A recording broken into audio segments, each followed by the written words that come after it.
Sebelum itu juga, sebelum ada tembakan, ada suara yang itu kelihatan menikmati ya pergulatan itu gitu.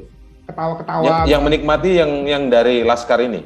Iya, di dalam voice note itu mereka ketawa-tawa, mereka ketawa-tawa, mereka ketawa-tawa, mereka ketawa-tawa, mereka ketawa-tawa, mereka ketawa-tawa, mereka ketawa-tawa, mereka ketawa-tawa. Mencermati pernyataan dari Ahmad Taufan Damanik selaku Ketua Komnas HAM RI pada satu diskusi online terkait tindakan tertawa-tawa dari 6 syuhada yang menjadi korban pelanggaran HAM berat. Disebutkan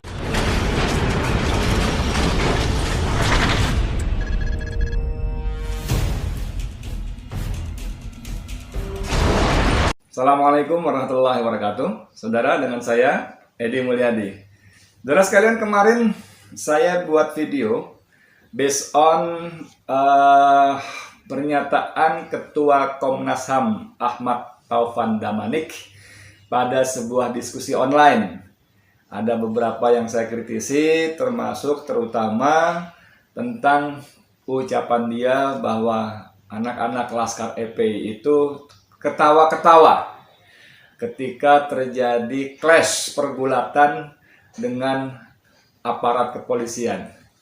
Bahkan kalimat dia yang lainnya mengatakan anak-anak FPI ini menikmati pergulatannya. Sebenarnya saya nggak nyangka juga ternyata bahwa bukan cuma saya yang menyimak kalimat-kalimat kalimat-kalimat yang sungguh sangat tidak tepat dari Ketua Komnas HAM Ahmad Taufan Damanik ini. Tapi ternyata tim advokasi korban tragedi 7 Desember, sejumlah lawyer juga membuat siaran pers, ya. Dan siaran pers itu untuk lebih jelasnya saya bacakan beberapa poinnya saja. Press release, Komnas HAM RI telah berubah menjadi National Defenders for Human Rights Perpetrator. Jadi dalam bahasa kita, tim advokasi ini ingin mengatakan Komnas HAM yang seharusnya adalah lembaga penjaga penegakan HAM justru menjadi pembela para pelaku pelanggar HAM. Saya bacakan. Assalamualaikum warahmatullahi wabarakatuh. Mencermati pernyataan dari Ahmad Taufan Damanik selaku Ketua Komnas HAM RI pada satu diskusi online terkait tindakan tertawa-tawa dari 6 syuhada yang menjadi korban pelanggaran HAM berat. Disebutkan oleh Ahmad Taufan Damanik bahwa saat terjadi bentrok antara korban dan pelaku pelanggaran HAM berat, bahkan lebih kejam lagi, Ahmad Taufan Damanik mempersepsikan 6 korban pelanggaran HAM berat menikmati pergulatan nyawa yang sedang mereka alami. Maka selaku tim advokasi korban 7 Desember 2020, selaku kuasa keluarga korban menyatakan sebagai berikut. 1. Konstruksi narasi yang dibangun oleh Ketua Komnas HAM RI adalah sangat subjektif dan berat sebelah. Sehingga Komnas HAM RI di bawah saudara Ahmad Taufan Damanik yang seharusnya menjadi National Human Rights Defenders berubah menjadi National Defenders for Human Rights Perpetrators. Jadi dalam bahasa sehari-hari, tim advokasi ini mengatakan seharusnya Komnas HAM adalah lembaga penjaga penegakan HAM. Tapi pada konteks ini, di bawah Ahmad Taufan Damanik, Komnas HAM telah menjadi lembaga yang melindungi para pelaku pelanggar HAM. Yang kedua, pernyataan dari Ahmad Taufan Damanik selaku Ketua Komnas HAM RI yang justru menyudutkan korban pelanggaran HAM berat semakin memperlihatkan sikap unethical conduct alias tidak beradab. Unethical conduct alias tidak beradab sebagai Ketua Komnas HAM RI yang seharusnya menjadi lembaga terdepan dalam menjamin tegaknya HAM di Indonesia dengan menjaga kredibilitas dan independensi. Yang ketiga, menyesalkan sikap Ketua Komnas HAM yang atas pernyataan tersebut, yaitu tindakan tertawa-tawa oleh korban yang dikonstruksikan secara negatif telah menjadi justifikasi untuk menghalalkan pembunuhan secara sistematis terhadap penduduk sipil yang merupakan salah satu bentuk pelanggaran HAM berat hanya berdasarkan dari sebagian kecil rentetan dari peristiwa tragedi kemanusiaan. Yang keempat, saya bacakan semua saja biar lengkap. Konteks tindakan tertawa-tawa yang dimaksud oleh saudara Taufan faktanya adalah sequel sebelum terjadi peristiwa. Apa yang disebut oleh Komnas HAM RI sebagai peristiwa intensitas tinggi. Tewas tertawanya 6 orang syuhada korban pelanggaran HAM tersebut adalah ekspresi rasa senang mereka atas keberhasilan mereka menyelamatkan HRS, Habib Rizik Syihab dan keluarga dari gangguan orang tak dikenal yang mengancam keselamatan jiwa HRS dan keluarga, termasuk anak dan cucu yang masih balita, serta rasa heran mereka atas tindakan gila dan lucu dari OTK yang ternyata kemudian menjadi pembunuh mereka. Jadi dalam video saya yang lalu, yang kemarin maksud saya, Ahmad Taufan Damanik tidak menyelami rentetan peristiwa itu. Mengapa anak-anak muda itu tertawa? Saya bilang, ya iyalah, karena mereka sudah berhasil mengecoh para penguntit, para pengintai, orang tak dikenal, karena sampai siang sebelum Kapolda Metro Fadil Imran menjelaskan bahwa anak buahnya membunuh 6 orang tidak tahu. Kita tidak tahu, apalagi anak-anak yang terjadi peristiwa di sepanjang jalan tol Cikampek Jakarta itu. Mereka tidak tahu orang-orang yang kemudian membantai mereka adalah petugas kepolisian. Jadi mereka tertawa karena berhasil mengecoh, menjauhkan para penguntit yang ternyata bukan cuma melampaui tugasnya dari surat tugas melakukan surveillance atau pengintaian penguntitan, tapi juga sudah masuk ke rombongan, memotong rombongan, membahayakan keselamatan rombongan, khususnya keluarga Habib Rizik Syihab. Mereka senang lah, otomatis lah ketawa-ketawa. Tapi secara negatif, peristiwa yang terekam dalam voice note rekam suara itu telah dikonstruksikan oleh Ahmad Taufan Damanik yang menyudutkan sekaligus merugikan, bahkan memfitnah anak-anak muda yang menjadi korban ini.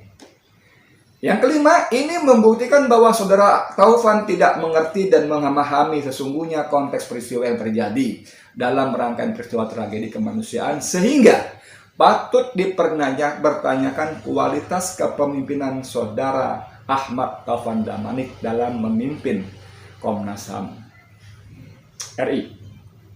Yang keenam, pernyataan dari Ketua Komnas HAM tersebut membuktikan bahwa adanya sikap unwilling dari mekanisme hukum nasional yang enable dalam pengungkapan pelanggaran HAM, sehingga akan menjadi pintu masuk bagi mekanisme internasional dan dalam upaya penegakan HAM.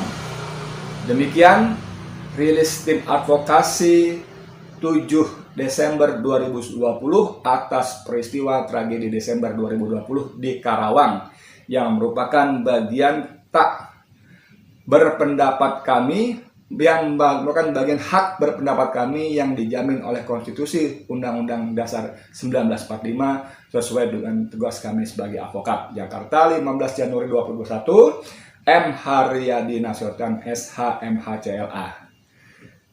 Ini mewakili kontak tim advokasi. Terus kalian, saya waktu membuat video kemarin belum tahu ada siaran pers seperti ini. Namun tampaknya di sini bukan koordinasi yang bicara, tapi lebih kepada frekuensi. Ternyata sebagai orang waras yang nuraninya masih hidup, kami, saya dan tim advokasi punya frekuensi yang sama, yang tidak pernah ada komunikasi sebelumnya dalam konteks pernyataan-pernyataan yang sangat tidak pada tempatnya dari Ketua Komnas HAM Ahmad Taufan Damanik, tertawa-tawa, menikmati dan sebagainya. Saudara sekalian, kalau dalam video saya sebelumnya saya bertanya terbuat dari apakah hati Ahmad Taufan Damanik, Ketua Komnas HAM, sehingga mulutnya bisa menyatakan kalimat-kalimat yang seperti itu. Saya mungkin mohon maaf kalau merasa masih terlalu sopan. Saya mengatakan bertanya terbuat dari apakah hati Ahmad Taufan Damanik. Tapi tim advokasi 6 korban ini, peristiwa 7 Desember ini, malah secara sangat jelas letterbox mengatakan unethical conduct. Dalam bahasa Indonesianya mereka terjemahkan tidak beradab. Saya membayangkan sebuah lembaga Komnas HAM menyandang embel-embel Komisi Nasional yang bertugas menegakkan, menjamin pelaksanaan HAM, mengambil tindakan-tindakan yang diperlukan untuk memberikan sanksi bagi pelanggar HAM. Lembaga yang terhormat seperti itu dipimpin oleh seorang laki-laki yang menurut tim advokasi ini tidak beradab. Tidak beradab. Saya kira kalimat ini sangat keras. Jauh lebih keras dibanding yang ditulis oleh senior saya Bang Asy'ari Usman, yang mengatakan hancur lebur Ketua Komnas HAM telah menjadi juru bicara polisi dengan pernyataan-pernyataannya ini. Saya ingin mengatakan apa? Ya, unethical conduct memangnya seperti itu ya. Saya nggak tahu motivasi sebenarnya yang ada pada Ahmad Taufan Damanik ketika dia mengucapkan kalimat-kalimat seperti itu. Hanya dalam video saya sebelumnya, saya bertanya sama dia, selain terbuat dari apakah hatimu gitu ya. Karena kalau hati orang normal, orang yang bernurani itu terbuat dari gumpalan darah yang dengan izin Allah, dengan segala fungsi-fungsi metabolisme tubuh yang sangat dahsyat luar biasa. Lalu dalam Al-Quran disebutkan orang-orang yang tidak mau menerima petunjuk, orang-orang yang terus melakukan kezaliman dan kemungkaran, disebutkan hatinya sudah mengeras, kasar, mengeras. Pada konteks yang lain sudah disebut hatimu terbuat dari batu gitu ya. Saya hanya bertanya terbuat dari apakah hati Ketua Komnas HAM Ahmad Taufan Damanik. Pada kalimat lain saya juga bertanya, tidakkah Anda merasa, berpikir, berempati kepada korban dan keluarganya ketika Anda mengucapkan kalimat mobil anak-anak laskar ini memprovokasi polisi, ketika Anda mengatakan mereka melakukan tembak-menembak, balas-membalas, sementara sejak pagi-pagi Sekretaris Umum FPI dan keluarganya menyatakan bahwa anak-anak ini sama sekali tidak dilengkapi senjata api. Apakah kalimat-kalimat yang Ahmad Taufan Damanik itu sudah dipikirkan baik-baik dengan akal jernih, akal sehat, dan yang paling penting dengan nurani, bahwa kalimat-kalimat itu akan menyakiti keluarga korban, bahwa kalimat-kalimat itu akan diterjemahkan oleh keluarga korban sebagai fitnah terhadap anak-anak muda, 6 anak muda yang mati di tangan petugas kepolisian. Ahmad Taufan Damanik sungguh luar biasa. Entah apa yang ada dalam pikiran dia, entah apa motivasinya, saya wallahu alam sama sekali tidak tahu. Memang ada pikiran-pikiran negatif, memang ada tuduhan-tuduhan su'onzon terhadap motivasi apa yang menyebabkan dia menyampaikan kalimat-kalimat seperti itu. Tapi tentu tidak bijak kalau saya mengatakan hanya berdasarkan tuduhan pikiran-pikiran negatif saya. Tapi memang patut diduga, sangat patut diduga terjadi apa-apa, sesuatu. Dari diksi dia mengatakan dengan jeda 1, 2, 3 detik mengawal Pak Rizik Syihab, kalimatnya begitu, jeda sebentar, dia akhirnya menemukan frasa Pak Rizik Syihab. yang oleh kita umat Islam khususnya, apalagi lebih khusus lagi para pengikutnya anggota FPI, disebut dengan takzim dalam hati Habib Rizik Syihab, HRS. Tapi baik Ahmad Taufan Damanik maupun Komnas HAM secara institusi dalam laporan yang menyebut MRS Muhammad Rizik Syihab, yang frase itu diperkenalkan oleh polisi dengan segala motivasi yang kita paham. Karena pada ketika orang menyebut Habib Rizik Syihab ada takzim, ada perasaan hormat, tunduk kepada ulama yang juga sekaligus adalah cucu Rasulullah SAW. Tapi itu saya katakan dalam video saya sebelumnya, ini Allah yang bekerja. Allah yang menunjukkan, membukakan suasana hati yang sebenarnya dari seorang laki-laki pemimpin Komnas HAM yang bernama Ahmad Taufan Damanik dalam konteks peristiwa tewasnya 6 anak muda korban pembunuhan aparat kepolisian. Saudara Ahmad Taufan Damanik, mudah-mudahan Allah memberikan secercah cahaya ke dalam hatimu sehingga engkau bisa minimal berfungsi sebagai muslim yang baik, muslim yang merasa ikut sakit ketika satu muslim yang lain disakiti, muslim yang merasa terhina ketika muslim yang lainnya dihina, muslim yang merasa marah ketika sesama muslim yang lainnya dizalimi. Saya tidak berani berharap terlalu banyak kepada orang-orang seperti Anda dan Anda khususnya. Biarlah Allah nanti yang menentukan apakah Allah akan memberikan hidayah dan petunjuknya atau Allah akan memberikan azabnya yang sangat pedih. Tidak harus menunggu di akhirat. Allahu a'lam, saya tidak tahu. Demikian dari saya, Edi Mulyadi, untuk Forum News Network FNN. Assalamualaikum warahmatullahi wabarakatuh.